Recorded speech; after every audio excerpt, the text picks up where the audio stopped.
कोई उन्हें क्रूर तानाशाह कहता है,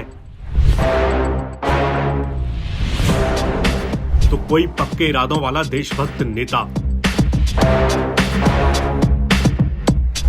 यूक्रेन पर रूस के हमले और फिर दोनों देशों के बीच युद्ध छिड़ने के बाद ये नाम लगातार चर्चा में है, व्लादिमीर पुतिन।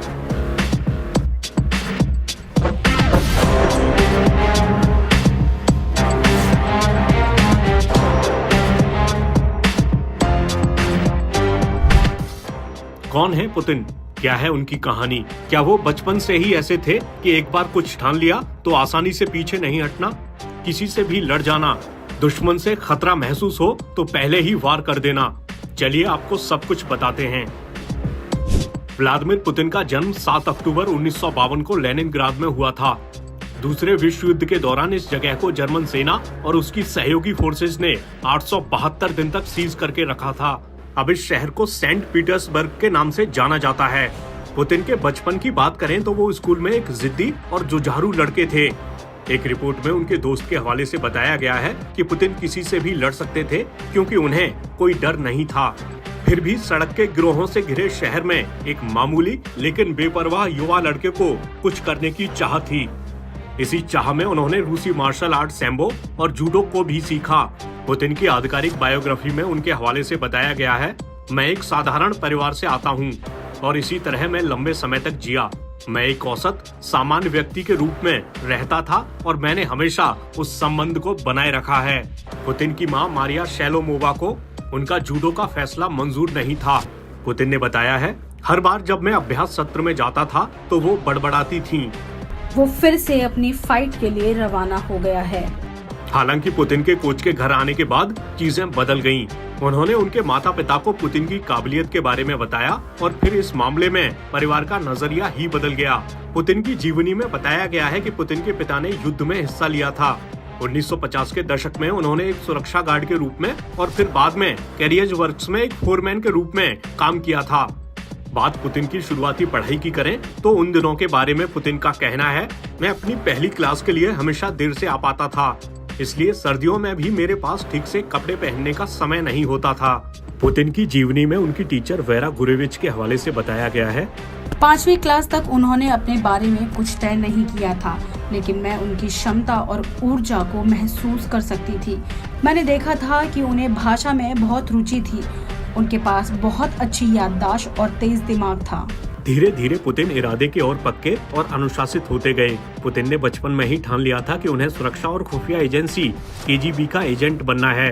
कहा जाता है कि पुतिन को उसकी प्रेरणा एक सोवियत स्पाई फिल्म से मिली थी।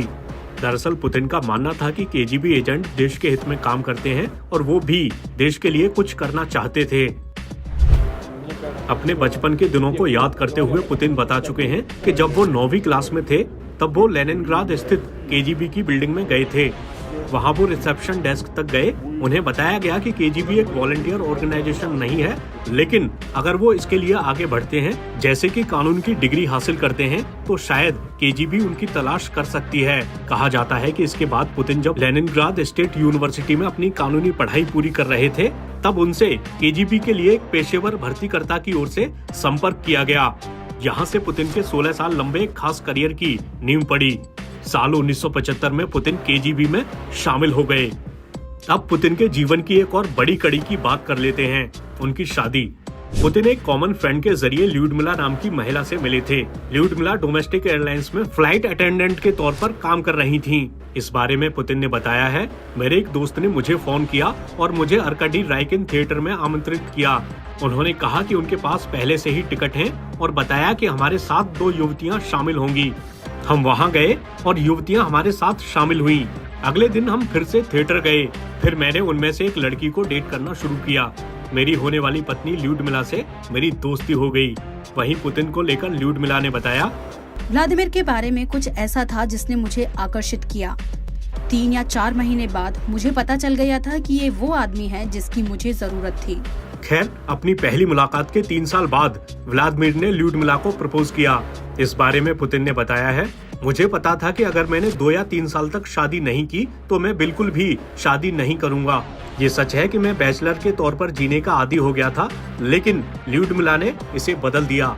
इन दोनों ने 28 जुलाई 1983 को शादी कर ली। ये शादी 2013 तक चली।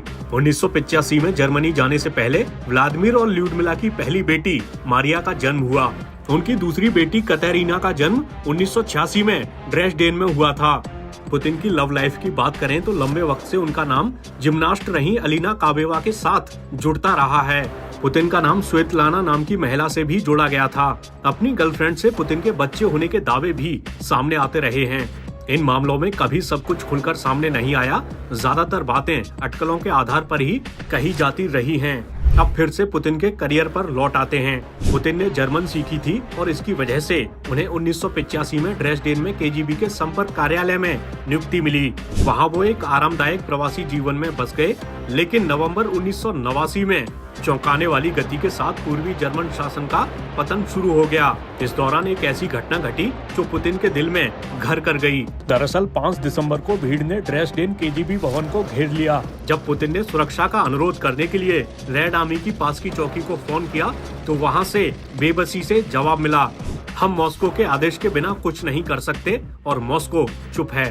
खैर, उस दिन पुतिन किसी तरह उस मुसीबत से बाहर निकले, लेकिन ये बात उन्हें याद रही। पुतिन ने संकल्प लिया कि वो सोवियत नेता मिखाइल गोर्बाचेव की गलती को नहीं दोहराएंगे कि आप विरोध होने पर तेजी और दृढ़ संकल्प के साथ प्रतिक्रिया न दो। 1990 में ड्रेसडेन से लेनिनग्राद लौटने के बाद पुतिन को लेनिनग्राद स्टेट यूनिवर्सिटी के रेक्टर के सहायक के रूप में नई नौकरी मिली।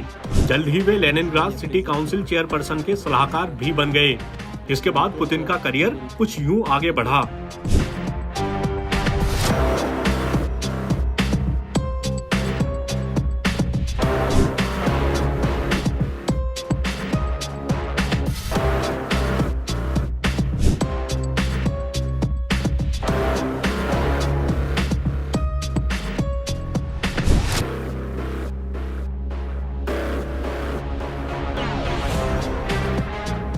रूस के तत्कालीन राष्ट्रपति बोरिस येल्त्सिन ने उन्हें ऐसे समय में प्रधानमंत्री नियुक्त किया था जब दक्षिणी रूसी प्रांत दागिस्तान में चेचन मिलिटेंट्स हमला कर रहे थे।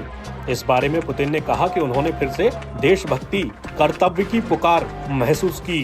पुतिन ने उसके बाद हुए युद्ध की कठोरता के लिए कोई खेद नहीं जताया और उन्होंने ये लड़ाई सभी सशस्त्र चेतन विद्रोहियों के बिखरने और खत्म होने तक जारी रखने की कसम खाई। पुतिन जो एक मास्टर जूडो रेसलर रहे हैं, जिनकी सार्वजनिक छवि एक सख्त नेता की है, उन्होंने कहा कि वो चेचन मिलिटेंट से बार बार जान से मारने की धमकियों से परेशान नहीं हुए। उन्होंने कहा, ऐसे हालात में केवल एक ही चीज प्रभावी हो सकती है, आक्रामक होना। आपको पहले वार करना चाहिए और इतनी जोर से वार करें कि आपका विरोधी अपने पैरों पर खड़ा ना हो सके। 2000 के नए साल के शुरू होने से कुछ समय पहले येल्त्सिन ने पुतिन को कार्यवाहक राष्ट्रपति बनने का प्रस्ताव दिया। इस बारे में पुतिन ने बताया, नए साल से 2 या 3 हफ्ते पहले येल्त्सिन ने मुझे अपने ऑफिस में बुलाया और कहा कि उन्होंने पद छोड़ने का फैसला किया है। इसका मतलब था कि मुझे कार्यवाहक राष्ट्रपति बनना था। मेरे अपने विचार थे, मेरे अपने तर्क थे, लेकिन साथ ही एक और तर्क था जिस पर मुझे विचार करना था। भाग्य मुझे सबसे ऊंचे स्तर पर देश के लिए काम करने का मौका दे रहा था और ना कहना मूर्खता होती। मैं इसके बजाय सूरजमुखी के बीज बेचने जा रहा होता या निजी कानूनी प्रैक्टिस में जा रहा होता। मैं उन सभी चीजों को बाद में कर सकता था और इसलिए मैंने फैसला किया कि ये पहले होगा और बाकी सब बाद में। 31 दिसंबर 1999 को पुतिन रूस के कार्यवाहक राष्ट्रपति बन गए। इसके बाद पुतिन 26 मार्च 2000 को रूस के राष्ट्रपति चुने गए। राष्ट्रपति बनने के बाद पुतिन ने अपने भाषण में कहा, हम चाहते हैं कि हमारा रूस एक स्वतंत्र, समृद्ध, मजबूत और सभ्य देश बने। एक ऐसा देश जिस पर उसके नागरिकों को गर्व हो और जिसका अंतर्राष्ट्रीय स्तर पर सम्मान हो। शायद गलतियों से बचना संभव नहीं होगा, लेकिन मैं वादा करता हूं कि मैं खुले तौर पर और ईमानदारी से काम करूंगा। पुतिन 14 मार्च 2004 को दूसरे कार्यकाल के लिए फिर से चुने गए। 8 मई 2008 को राष्ट्रपति के कार्यकारी आदेश से उन्हें प्रधानमंत्री नियुक्त किया गया। 4 मार्च 2012 को पुतिन एक बार फिर रूस के राष्ट्रपति बने। 2014 में पुतिन ने यूक्रेन के क्रीमिया को रूस में मिला लिया। इसे लेकर रूस ने आधिकारिक तौर पर दलील दी कि 16 मार्च 1914 को क्रीमिया के लोगों ने एक जनमत संग्रह में मतदान किया, जिसमें 96% लोगों ने रूस के साथ पुनर्मिलन का समर्थन किया। इसके बाद साल 2022 में पुतिन ने यूक्रेन पर हमला कर दिया। उन्होंने यूक्रेन पर रूस के हमले को सही ठहराते हुए आरोप लगाया कि नेटो रूस की सीमाओं पर खतरा पैदा कर रहा था। पुतिन ने कहा कि ऐसे में रूस के पास कोई दूसरा विकल्प नहीं था। युद्ध को जायज बताते हुए पुतिन ने दावा किया कि उनकी सेना यूक्रेन के क्षेत्रों में नागरिकों की रक्षा कर रही है। यहाँ उनका खास इशारा उन इलाकों की तरफ था जहाँ रूस समर्थित अलगाववाद का असर था।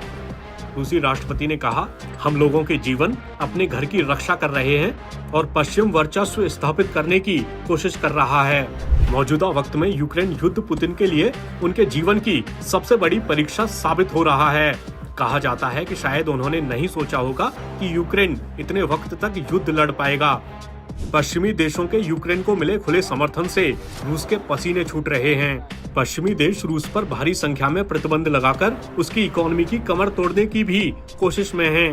कुल मिलाकर अभी पुतिन के सामने चुनौतियों का ऐसा पहाड़ खड़ा है जिसे वे पार कर पाते हैं या नहीं, ये तो वक्त ही बताएगा।